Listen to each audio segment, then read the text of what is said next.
सोचिए, एक तरफ हमारे देश में लाखों लोग भूख से परेशान हैं, रोज बिना खाना खाए सो जाते हैं, और दूसरी तरफ भारत में हर साल 6 करोड़ टन से ज्यादा खाना वेस्ट हो जाता है। इतना खाना कि हम देश की आधी पॉपुलेशन को एक साल तक खिला सकते हैं। ये सिर्फ एक एथिकल चैलेंज नहीं है, ये एक बड़ा इकोनॉमिक क्राइसिस भी है। आज के इस वीडियो में हम समझेंगे कि ये खाना वेस्ट क्यों होता है, इसका असर आम आदमी, किसान, बिजनेस और एनवायरनमेंट पर कैसे पड़ रहा है, और सबसे जरूरी बात, इस प्रॉब्लम का हल क्या है।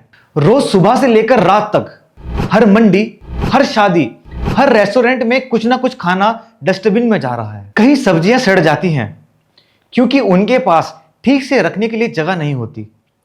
कहीं लोग अपने इवेंट्स में दिखावा करते हैं और इतना ज्यादा खाना बना देते हैं कि आधा भी चुका नहीं पाते, और बचा हुआ सब खाना डस्टबिन में जाता है।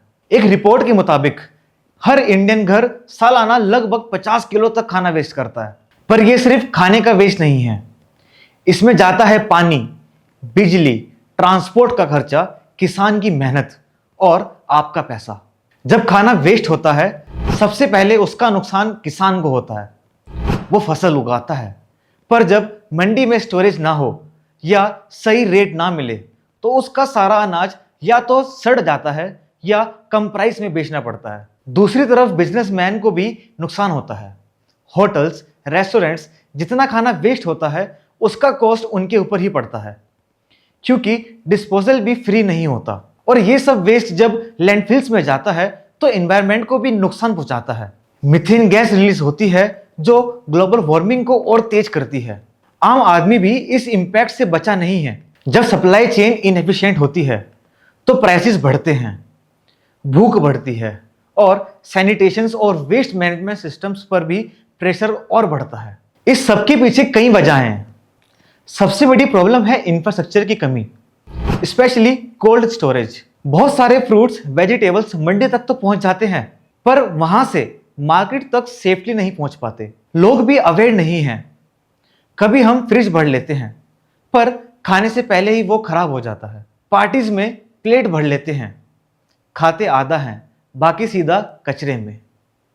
कहीं जगह तो कल्चरल हैबिट्स भी जिम्मेदार हैं, जहां दिखावा या ओवर प्रिपरेशन एक स्टेटस सिंबल बन गया है।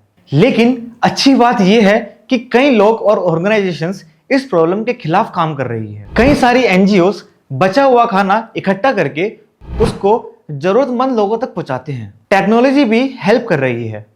कुछ स्टार्टअप्स मोबाइल्स ऐप्स के थ्रू लोगों को कनेक्ट कर रहे हैं जिनके पास एक्स्ट्रा खाना है और जिनको उस खाने की जरूरत है। सरकार भी कुछ इनिशिएटिव लेकर आई है, जैसे ऑपरेशन ग्रीन, जो कोल्ड स्टोरेज और सप्लाई चेन को इंप्रूव करने में मदद करते हैं। कुछ जगह रेस्टोरेंट्स और होम कंपोस्टिंग शुरू कर रहे हैं, जिससे खाना लैंडफिल्स में जाने से बच रहा है और उससे बायोगैस या खाद बनाई जा रही है। और सबसे जरूरी, अवेयरनेस भी बढ़ रही है।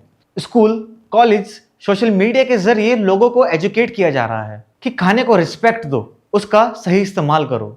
हमारा कल्चर तो कहता है अन्न ही ब्रह्म है, यानी खाना एक दान है, एक वरदान है। तो सोचिए, क्या इस वरदान को वेस्ट करना सही है? खाने की वेस्टेज रोकना कोई बड़ी बात नहीं है। छोटी छोटी आदतें बदलकर हम बहुत बड़ा फर्क ला सकते हैं। अगली बार जब आप कुछ ज्यादा बना लें या आपके पास एक्स्ट्रा हो, उसे किसी जरूरतमंद तक पहुंचाने की सोचिए। अगर आप भी चाहते हैं कि एक भूख मुक्त भारत की शुरुआत हो, तो इस वीडियो को लाइक जरूर करें, शेयर करें और चैनल को सब्सक्राइब करना ना भूलें। और कमेंट में बताएं आपके एरिया में खाना वेस्ट रोकने के लिए क्या क्या किया जा रहा है। मिलते हैं अगले वीडियो में, तब तक के लिए सोचिए, समझिए और एक्शन लीजिए।